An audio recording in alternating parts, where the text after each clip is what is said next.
Good evening and welcome friends this Sunday 9 p.m. The fact that you are watching News Sunday shows how seriously you take what's happening in and around you and in the country, and that's why we bring the best to you. And we are going to take this opportunity tonight to focus on Canada and ask some questions, some tough questions. It's almost exactly a week to the day when Justin Trudeau took the floor in the House of Commons in Ottawa and thought he was dropping a bombshell when he said that there are credible allegations against India or Indian agents having killed a Canadian citizen by the name of Hardeep Singh Nijjar. As it turns out, day after day, Justin Trudeau's embarrassment is increasing. His own people, including the leader of opposition, including the Premier of British Columbia, a province in Canada, they don't trust what he has said. They don't think what Justin Trudeau has said is credible. Also, even more embarrassingly, even as the Five Eyes network or the intelligence sharing network between the United States, Canada, United Kingdom, France and Australia sort of do some back hitting for Justin Trudeau, skeletons keep coming out of the cupboard of the intelligence agencies and the RCMP of Canada of their linkages with these Khalistani terrorists. We'll try and unspool those connections and the mystery and why Justin Trudeau did what he did. Let's begin with the headlines.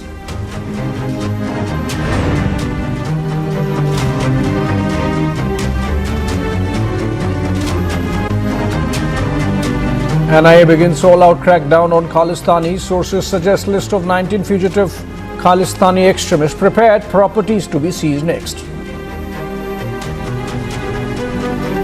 NIA investigation exposes Khalistani's Hawala network. Sources suggest funds were routed to Canada via Thailand.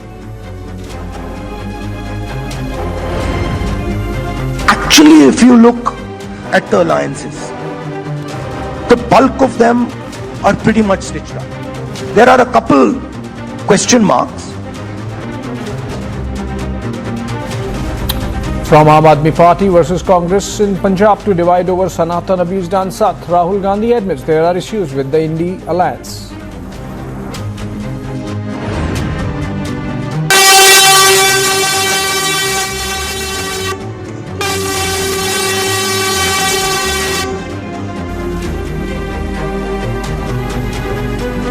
Race for Prime Ministerial phase continues in the Indi bloc. JDU pitches for Nitish Kumar once again.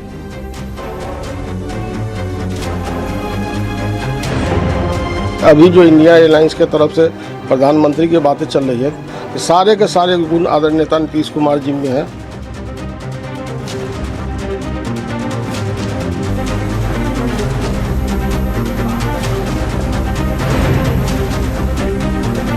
Alright, at Asian Games, India kickstarts day one on a high note, wins big as medal tally stands at 5.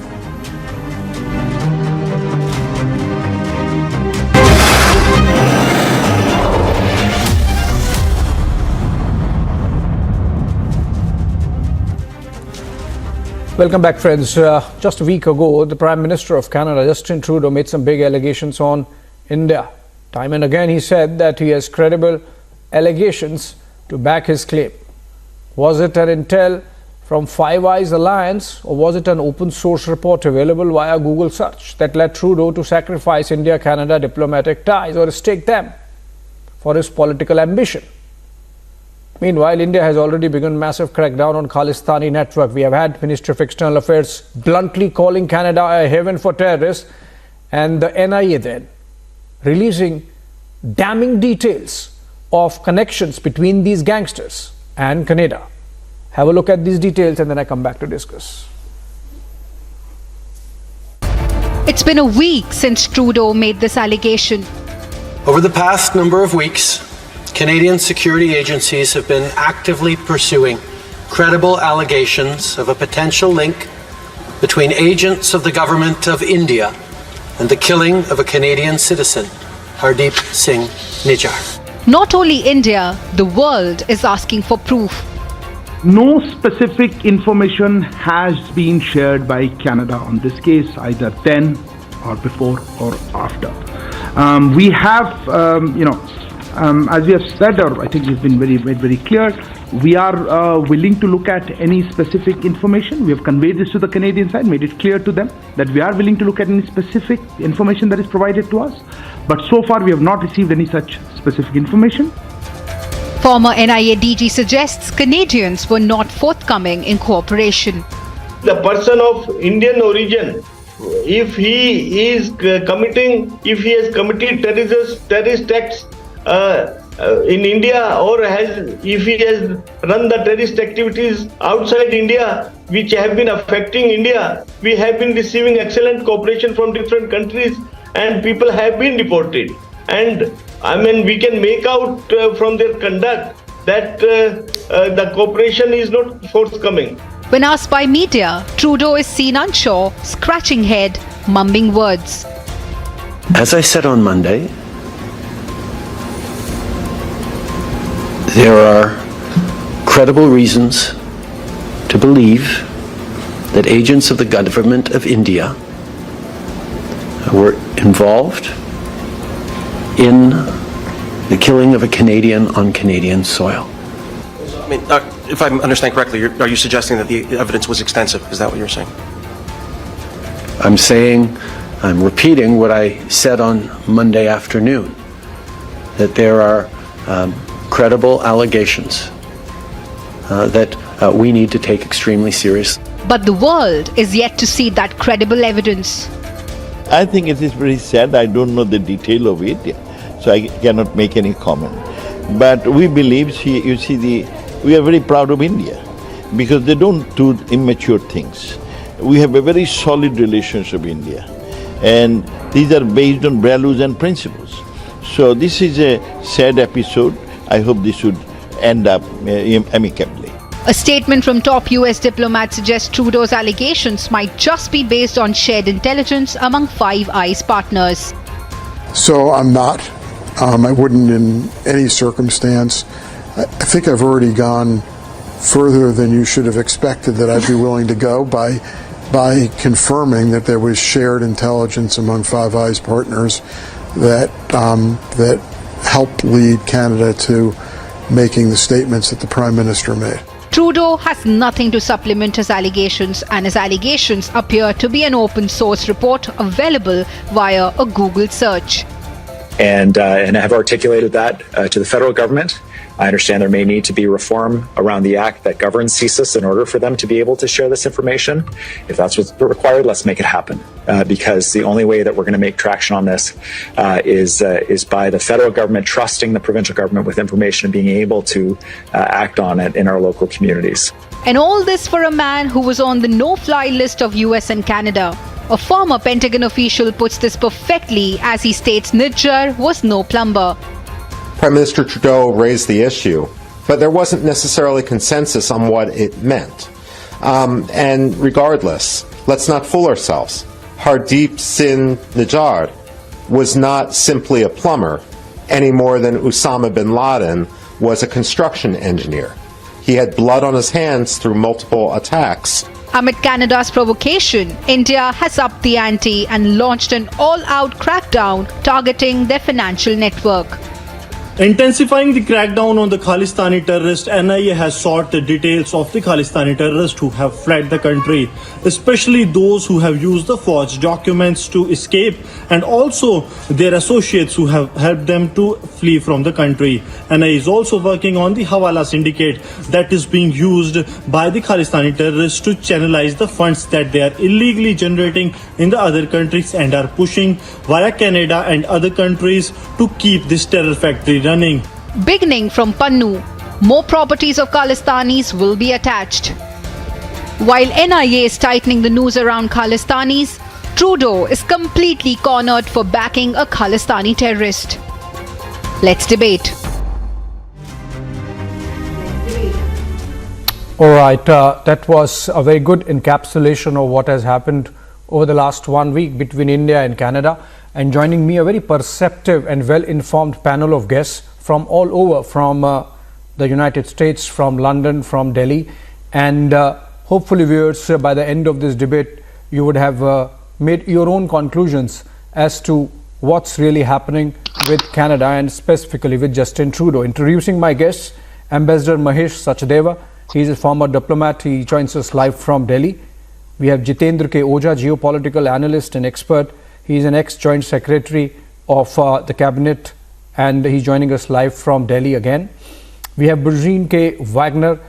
He's a member of the SOAS, which is School of Oriental and Asian Studies, South Asia Institute, live from London. And we also have Dr. Joseph Chalil.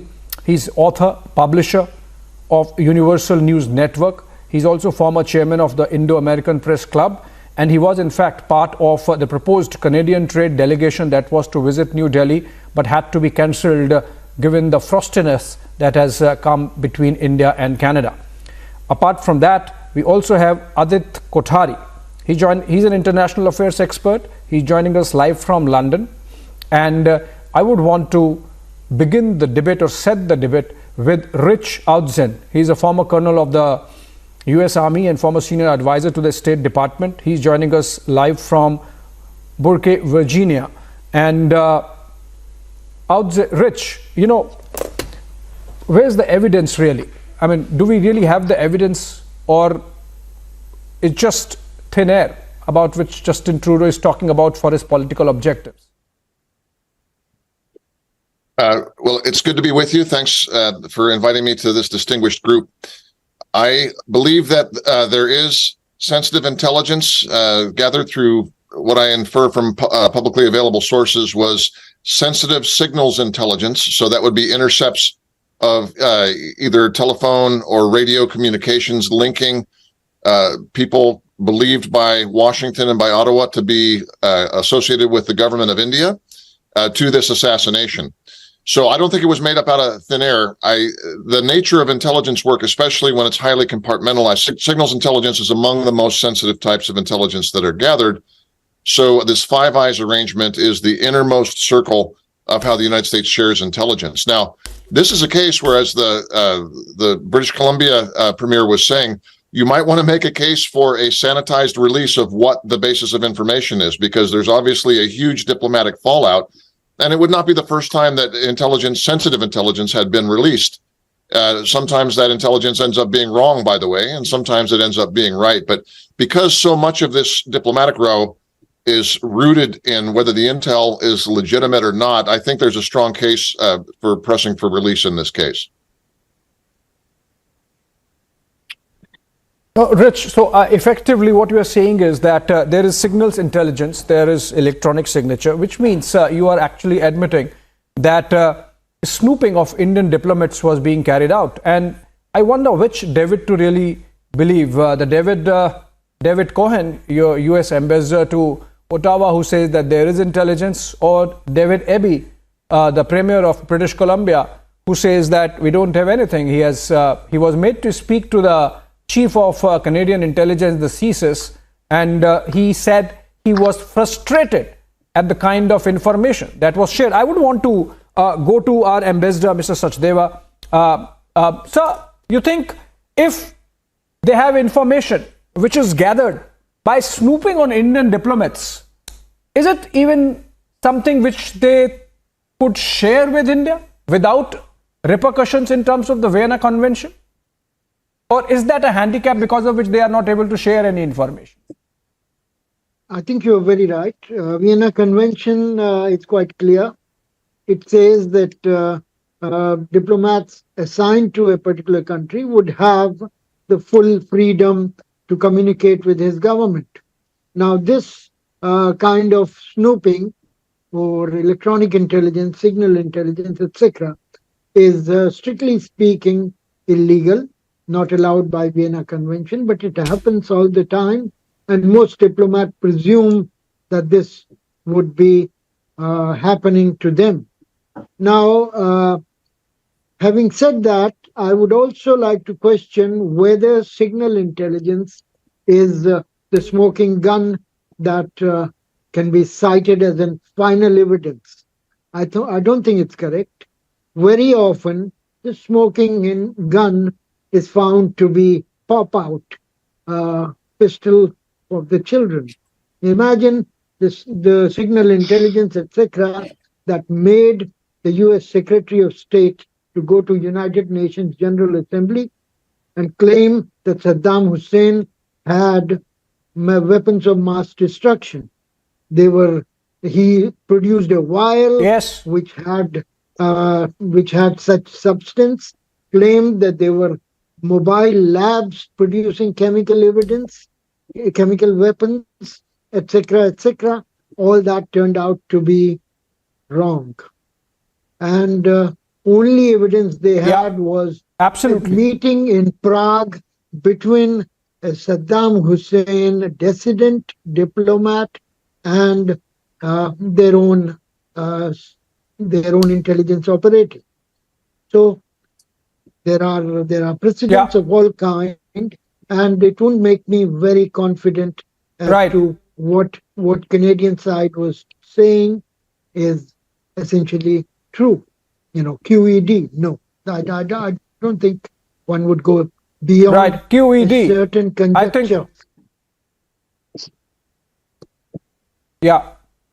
I think the question that I asked which David to believe, Rich, you seems to be on a bit of a thin ice today, because obviously you have to defend what the United States is doing. I come to that later. But Jitendra K. Oja, taking forward from where Ambassador Sachdeva left, is it a case of a smoking gun? And are there going to be consequences in terms of the protocol which diplomats should follow and or should be subjected to in terms of the immunity that they enjoy?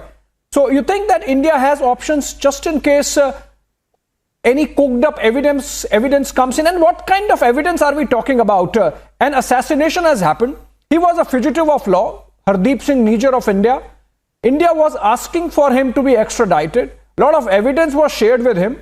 Canada absolutely mum on that evidence. Now says that please cooperate. You think, Jitendra K. Oja, we should actually be cooperating with them and saying, okay, fine, this is the evidence we have. What do you have to share? Show it, put it on the table. First of all, let me put it this way. A signal intelligence is an input. I have taught intelligence officers all over the world. Signal intelligence is not intelligence, it's a raw input. You process this input, you analyze this input, and then you form an intelligence which is complete and reliable. And let me tell you, have they identified whether any hit squad was sent from India?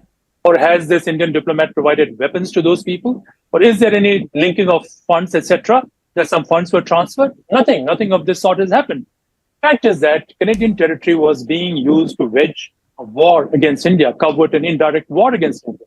And as an Indian diplomat, you are absolutely justified in engaging, if at all there is an engagement as such, engaging people of the community who could be members or of a rival faction or something like this. So there is absolutely no shred of intelligence as such. Second, we do not recognize that one signal input could be something, a complete intelligence. And secondly, West has to take note of one thing, that we are a democracy and India's security and stability is very critical. They should stop sheltering terrorists and organized criminals, which do not do any good to local society as well. I conclude. Okay, Burzin Wagner, NIA, the National Investigation Agency, India's spearhead anti-terror agency, they have come out with a list of 43 Khalistani activists and gangsters, not activists, actually extremist terrorists and gangsters, who have been involved in anti-India activities, including extortion, murder, separatism, trying to sow communal discord.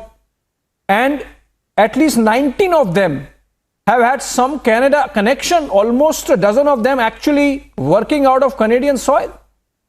I mean, can there be more damning evidence of Canada, as Ministry of External Affairs said, acting as a haven for terrorists? Hardeep Singh Nijjar included. Former National Security Advisor of Canada, Vincent Rigby, mentioned in the Financial Times this weekend, said, I quote, India holds all the cards. That is something to bear in mind. This is the former Canadian NAC advisor. Mr. Trudeau intends to stand for a fourth term in office when national elections, federal elections occur in 2025. His third term currently is where he's propped up by the NDP and a known Khalistani agitator, Mr. Jagmeet Singh of the National Democratic Party. So we know that Mr. Trudeau is in hock to Khalistani agitators and separatists in Canada itself. There's no denying that. So the Indian Foreign Secretary's contention that he is playing vote bank politics was not pejorative and was not unfounded.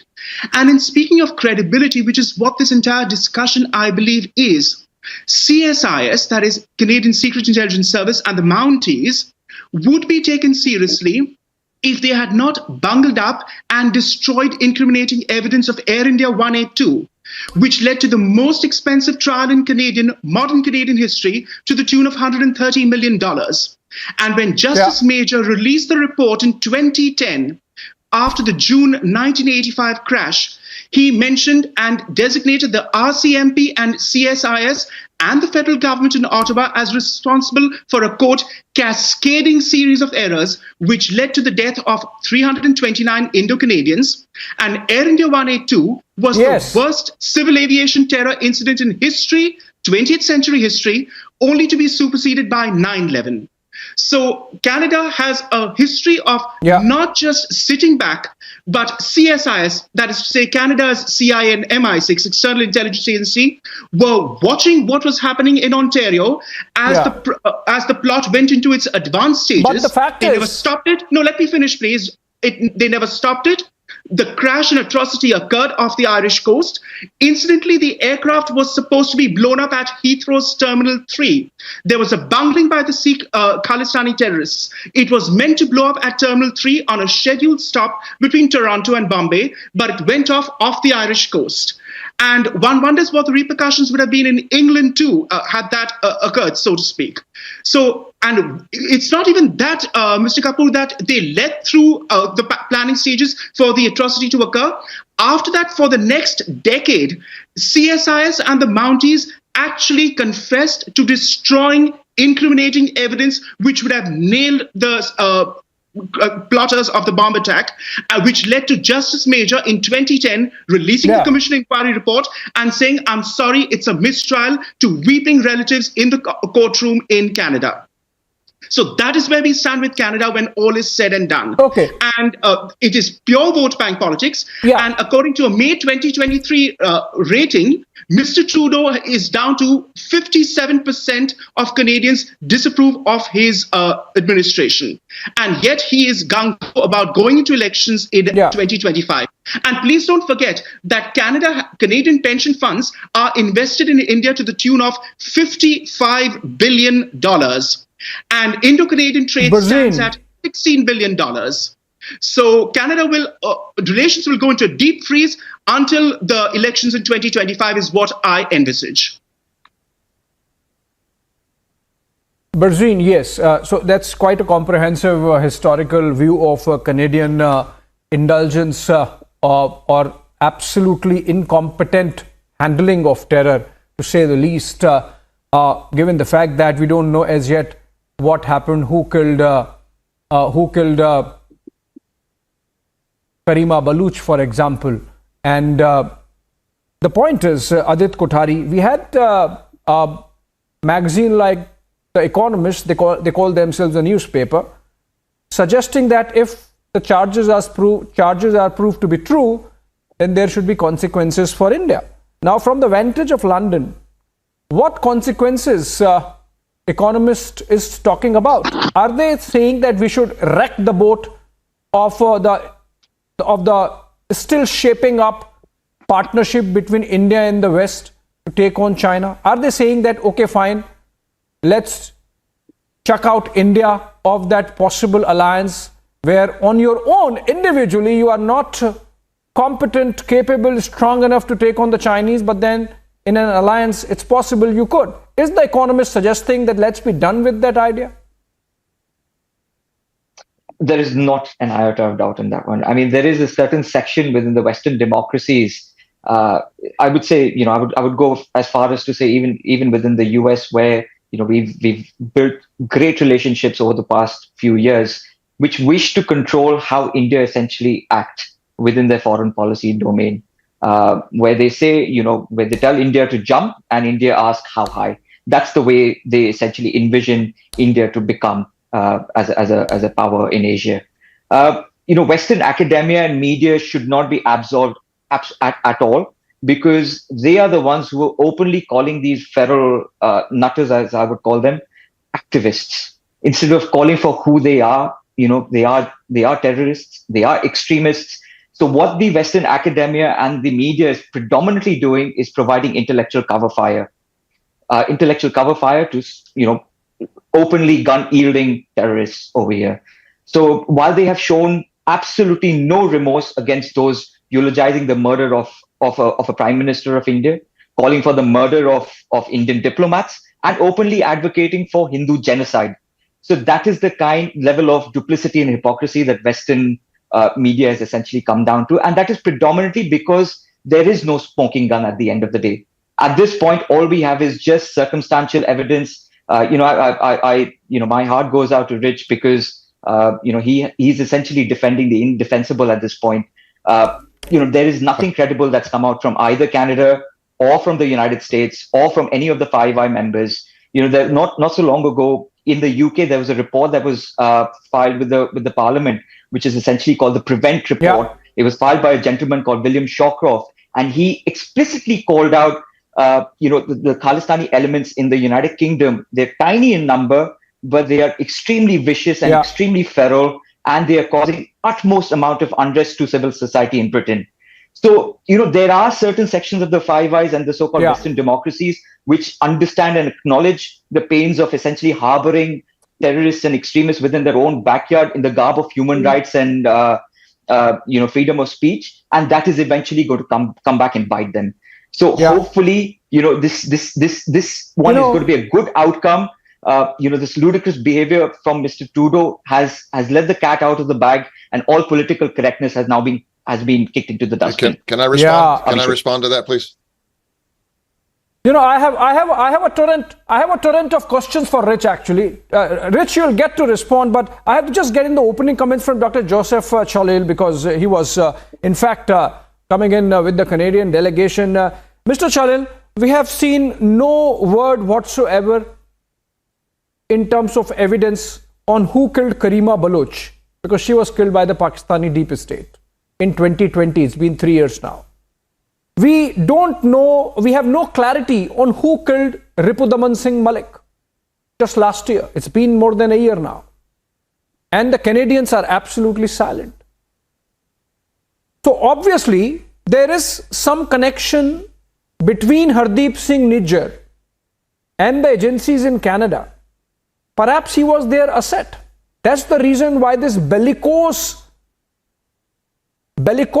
that we are seeing, led by their Prime Minister himself. It seems Justin Trudeau, at the very least, has been taken up the garden path by the agencies for whom Nijjar was an asset. And their incompetence has been caught. It's an unfortunate incident. Again, we were looking forward to visiting India and making trade deals with India.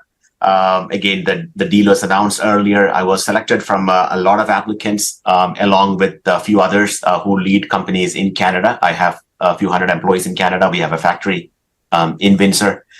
So we were looking forward to access to the India as a market to export our technologies, our products to India. But, again, we were led by the trade minister, Mary Ng, which were supposed to be in Mumbai on the 8th of October, scheduled to have dinner with Minister Goyal, and then followed up visits in Mumbai, in Bangalore and Hyderabad.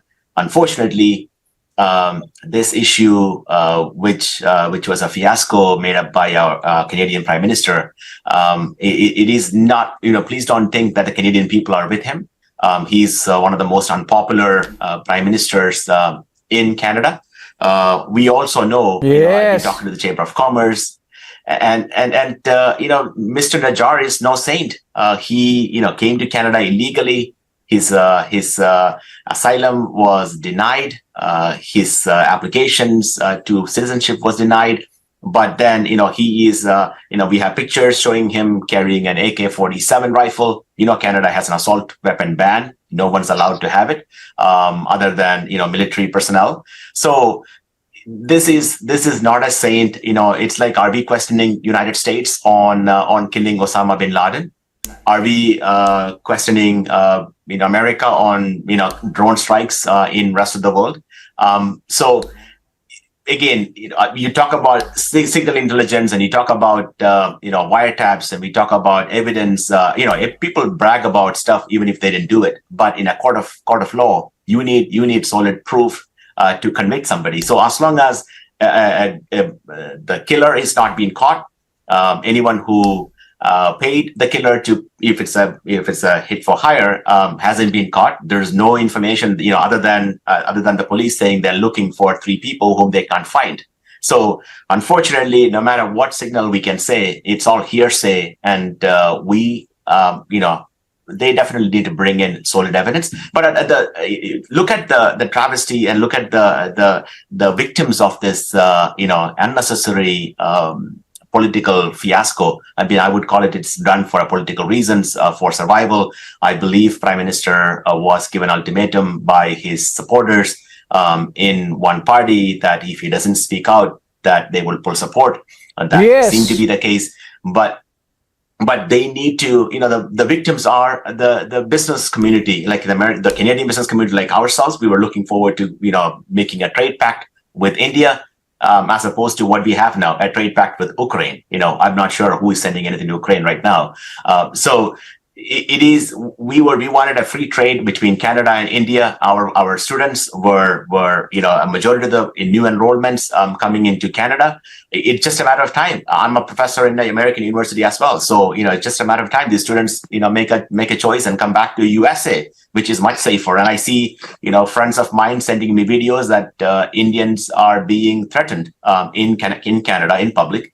It's even from today and yesterday. So I unfortunate that the minority of this Khalistani terrorists are causing issues for rest of the world. I was told by some of my friends, please don't them even Khalistani, because it's Khalsa means pure. It's insulting to the word of Khalsa. It's insulting to the Sikh religion. Almost all of the Sikh people are very patriotic to India. And this is an aberration. This is an insult. I'm unfortunate. I hope our Canadian Prime Minister gets his act together. Yeah. Okay. Rich, now you get to speak. As Adit said, you have a tough job today. I would add, we have seen buoyancy in India-United States relationship of late. Last few years, you saw it reached a certain pinnacle with the state visit of Prime Minister Modi to Washington, D.C. in the month of June. And then we have the possibility of President Biden coming again as a special guest, almost like a state visit, as chief guest on India's Republic Day next year in the month of January. We had President Biden, in fact, just a fortnight back, participating in the G20 summit in New Delhi. There is a certain positive vibe between India and the United States going forward, Rich. Why sort of jeopardize it for the sake of a loser prime minister, for the sake of a leader who's not trusted by his own people anymore, as exemplified by so many of the monthly opinion polls? Even supporters of the Liberal Party want him out, want him replaced by another leader within the party. Rich. Well, let me surprise you a little bit by agreeing with a couple of things that the other guests have said. First of all, I absolutely agree that Canada and many countries in the West have been soft on separatist terror. And it's not just with regards to India, of course. There's issues that Turkey has faced and other countries. There seems to be this fuzziness about where human rights and the right to prosecute war against other countries from a safe haven and of course, we had our own problems with that in the case of Osama bin Laden. So I'm very sympathetic to the need to go after these types of groups. The second is that intelligence, I would agree, is always fallible. And the Iraq case that we lived through is an extremely good example of that. One SIGINT hit or even a stream of SIGINT hints has to be balanced by other empirical information and good analysis. And this is where I think Trudeau erred. I think that going public with this, when the information is partial and needs more confirmation, is not the right thing to do. As a matter of fact, between allies, this is the sort of thing that has to be extensively worked behind the scenes, because let's face it, we do read one another's mail. And the Vienna Convention notwithstanding, India spies on all of its friends, as does the United States. That's just the nature of the business and diplomacy and intelligence. But certain things are done when you have a valuable relationship behind closed doors and sub rosa. And Trudeau, I agree here, erred by taking this very, very publicly before it was mature and ripe informationally.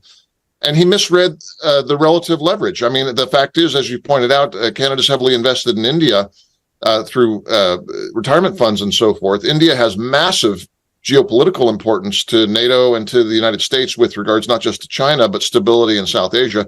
So you don't pick a fight like this publicly at a time when you don't hold the cards. I think that was a mistake. But one last point, please, is that among friends, India has also made a mistake here.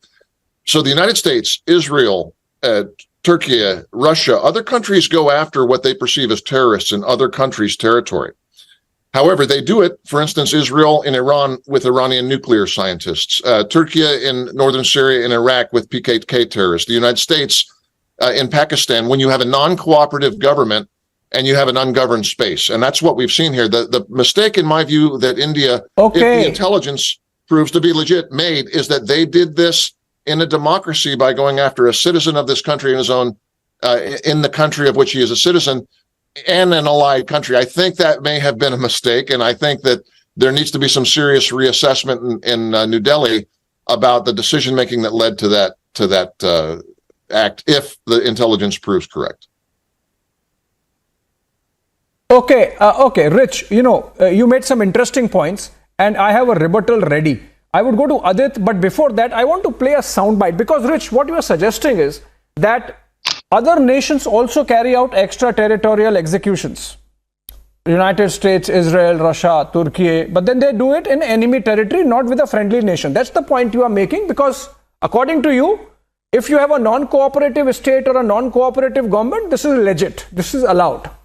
Now, allow me to play this soundbite. I was discussing this with India's former chief of NIA. NIA is the agency, National Investigation Agency, which takes care of all terror-related cases and investigations. I was speaking to him, Mr. YC Modi, just about a couple of hours back. And he said that while we get cooperation from other jurisdictions, other countries, whenever we share any information, evidence with Canada, there is absolute non-cooperation, plus political misjudgment and political motivation in terms of analyzing that information and the response coming in from Canada. Listen into what YC Modi said. I'll come back to you, Rich, and of course Adit, and of course rest of the panel. Just listen into YC Modi. No, the facts speak for themselves. In certain matters from other countries, we had been receiving excellent cooperation, and the people have been deported, especially the person of Indian origin. If he has committed terrorist acts in India, or if he has run the terrorist activities outside India, which have been affecting India, we have been receiving excellent cooperation from different countries, and people have been deported. And we can make out from their conduct that the cooperation is not forthcoming. But it's a continuous process, and we have been making our efforts. When I was in service, when I was heading NIA, we had been regularly meeting these people, providing them all the details. Whenever there is any query, we'll answer that and provide whatever details we have. But we always believe that they have their own interest, maybe political, but proprietary always demanded that these type of hardened terrorists should be handed over to the country to which they belong.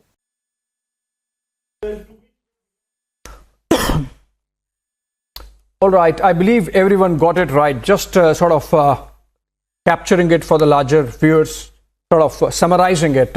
before I go back to Adit and Rich and to Mr. Chalil. That was YC Modi, India's former NIA chief. He said, facts speak for themselves. We have shared information with the Canadians, like we have done with the rest of the countries wherever we have seen these Khalistani elements or these terrorists. The differentiator is, while we get a lot of cooperation, he said excellent cooperation from other countries, including these terrorists getting deported if evidence is found to be satisfactory. In the case of Canada, we provided details, they would send queries, we would respond to those queries, and yet, for whatever reasons, including political interests, the cooperation never came. Rich, so your point that you do it in enemy territory, Canada actually with its conduct has turned itself into an enemy territory so far as India is concerned. Mr. Oja, would you want to respond to that? Rich was saying that you don't do it in a friendly country, but the Canadians have not been friendly, the least. That India is involved in this assassination. He is again going by this wrong assumption. We are saying there are gang wars. Most of these groups, they have a tendency to splinter. That not one but multiple factions are operating. If at all there was a responsibility, it rests with Canadian authorities to ensure that, guns are not easily available. These gangs do not threaten security of each other.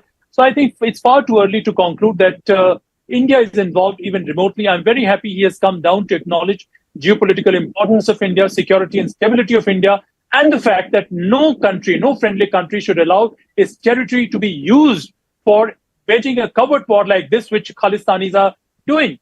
Another thing I would say that we all know that Khalistan is creation of Pakistan, and there is absolutely no way this Khalistan agitation or terrorists could survive without drug trafficking. So very unfortunate that Mr. Trudeau is subverting internal systems of Canada. Because in Britain also, you see, the political authority does not have any direct say as far as these extraditions are concerned, unless you start subverting it. For a variety of reasons, what he's doing is harming Canada, he's harming democratic world. And finally, I would say that somehow I get an impression that there's some kind of nexus between a desperate politician whose popularity is sinking and maybe some rogue elements within the so-called intelligence agencies. Don't forget that it was CIA which scripted Watergate in the United States. They were responsible for trafficking cocaine in their own country and Iran-Contra deal. The fact is that, when you keep far too much of secrecy, you don't come out with facts, things go wrong. So we believe that world has to be democratic, and this is where Western agencies have to mind their institutions very well. Instead of peddling baseless charges on India, they have to see integrity of their own institutions. In America's strategic community, this perception is getting round that Chinese have subverted not only political processes in Canada and Australia and a number of other democracies, but even some of their key institutions. So we have to see whether there's any larger geopolitical design, some kind of conspiracy which is not visible. I'm not saying there is one, but institutions have to be resilient so that they can safeguard themselves. And this is what is important, rather than peddling these kind of charges. I conclude. Okay, before I go to Rich, I have to go to London first. To Mr. Wagner. Mr. Wagner, this China question that Mr. Oja was talking about, the fact that we had these reports coming out of Chinese police stations, extra constitutional, extra territorial police stations being found from Toronto to Chicago to Berlin to London and where not. And see the kind of response that's coming from the West vis-a-vis Justin Trudeau taking to the floor of the House in the House of Commons and launching a spiel against India. I mean, how fair is that for Justin Trudeau and Canada to be doing that? And what should be the consequences really? Should it stop at the manner in which India has responded by cancelling visa processing for now and the trade talks not happening, or there can be more? China is a police state. India is not a police state. And last time I checked as a historian, when Indian intelligence meddled abroad, it led to the creation of a country and the containment of a genocide. I refer to East Pakistan's Mukti Bahini and the creation of Bangladesh. That's point number one. And point number two, can we momentarily not talk about India and Canada and think of something called Sri Lanka? What clout does Sri Lanka have or had, if you think about it, Mr. Kapoor, when it begged Western agencies to proscribe the most deadly terrorist of the 20th century, the LTTE. London only did that in 2001, and the Sri Lankan Civil War ended in 2009, and the State Department did that in 1997. At least India carries some weight on the global scenario today. What did Sri Lanka then or even now, which can be ignored and which was begging for support from Western agencies, including London, which quite frankly ran Sri Lanka as part of the Indian Empire years ago. So you just have to understand that it cannot be one man's freedom fighter and another man's terrorist. These countries need to understand that there are serious issues of secessionism, social dislocation, and outright breakup, and that they ought to be more proactive and not simply look at these activists as a social management issue. There is a tendency in the West to look at it as a management question or one of not proceeding because it's due to questions of social cohesion at home and the rest of it. Okay, Dr. Chalil, what can be the cost? You know, Canada's foreign direct investment in India is just about 0.5% of India's total FDI, whatever India gets from around the world. And we are not the biggest of trading partners. What can be really the consequences for India if we really up the ante and really decide that Canada, for whatever it has done, in directly getting involved in compromising India's sovereignty and territorial integrity, has to pay the price? I'll come to you, Rich. Unfortunately, Dr. Chalil. Unfortunately, in this case, Canada needs India more than India needs Canada.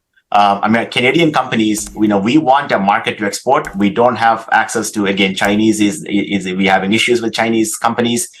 We have our automotive coming again. We were supposed to have a lot of clean air. We have technologies on clean energy in EV battery systems and healthcare products, which we want to support India. We want to bring products to India. That could have been billions of dollars in trade for Canada and hundreds or thousands of employment in Canada. Unfortunately, the selective persecution of India is causing all this to death.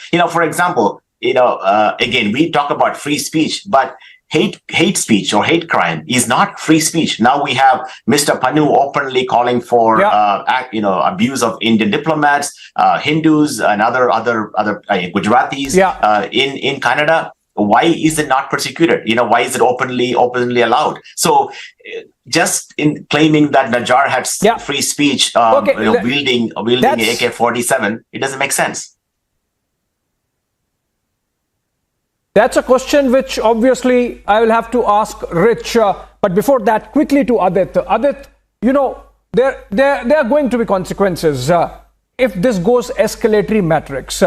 Should it really happen that? But can countries like the United Kingdom and the United States play a little more responsibly? Since you are there in London, what's the London view? Because they are part of the Five Eyes alliance and they can prevail upon Canada and Justin Trudeau, should they be doing that? Quickly. Quite rightly. I mean, United Kingdom has been one of those countries which has overtly come out and they have criticized the way, the Khalistani federal, the federal activists essentially came down on the Indian High Commission on March 19th of 2023.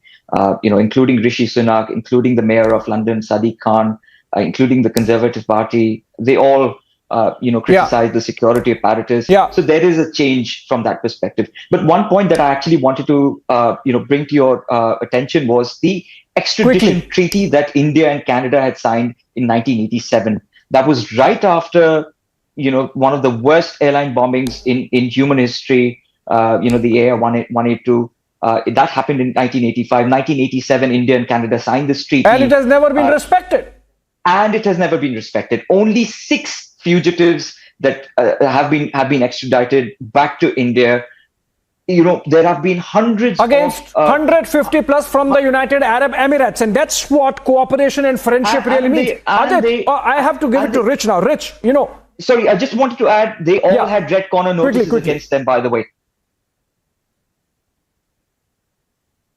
In fact, Niger was given citizenship a year after there was a red corner notice with a lot of information shared about his activities, including him being a tool in the hands of Pakistani ISI. Rich, now the question Dr. Chalil says that what happens to Guru Patwant Singh Pannu, who openly professes terror from Washington DC, right under your nose, right where you are?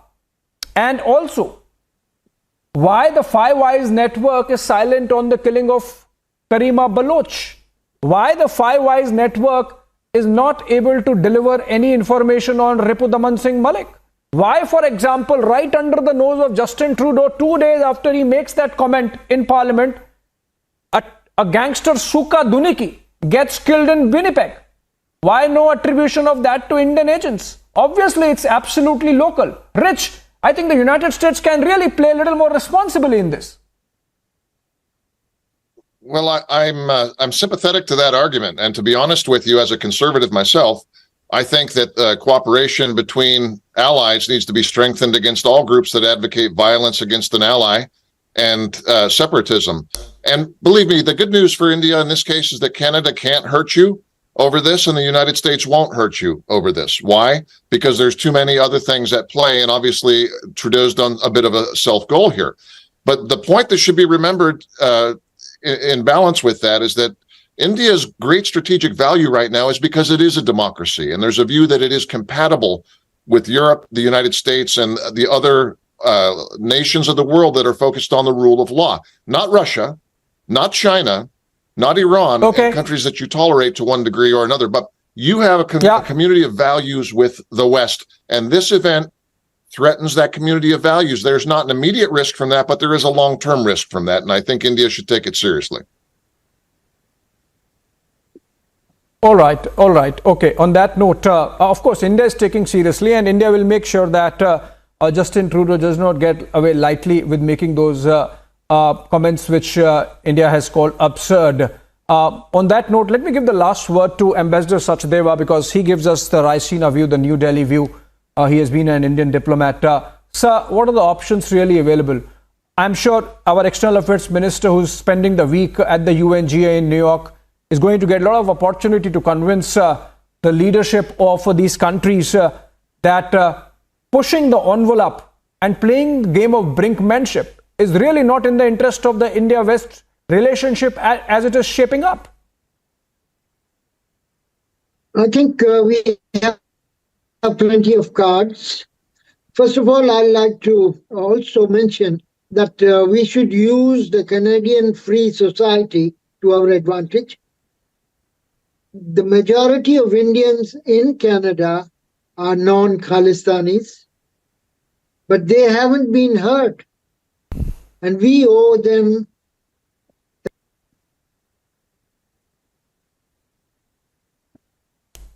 care of everything.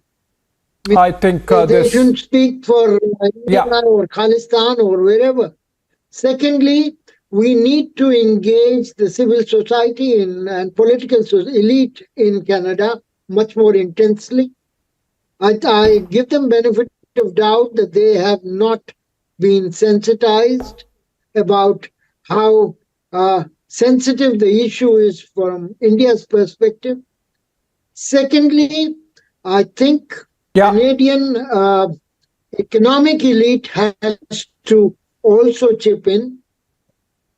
I'm very happy to know to hear what their representative has mentioned, and I think there are more to it.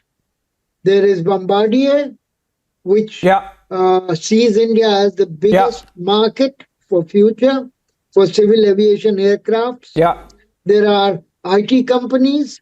There are universities in Canada which count Indians as 40% of their foreign students. And their fees subsidize Canadian students. So all that told, there are plenty of things that we can do in Canada. Plenty of things we can do. I think, sir, what you have said is a very measured, responsible and constructive way, and may I say, a very diplomatic way of suggesting that let's be done with Trudeau and talk to the people of Canada directly. On that note, thank you so much, Ambassador Sachdeva, Jitendra K. Ojha, and of course, Adit Kothari and Mr. Wagner from London, and then Mr. Dr. Chalil from Florida, and Rich, as always, very engaging and combative from very close to Washington, D.C. Thank you so much, friends, for joining us. And on that note, we come to an end of this conversation. Short break. Story live and breaking continues on the other side. And Arnab Goswami is back with the debate tomorrow, 9 p.m.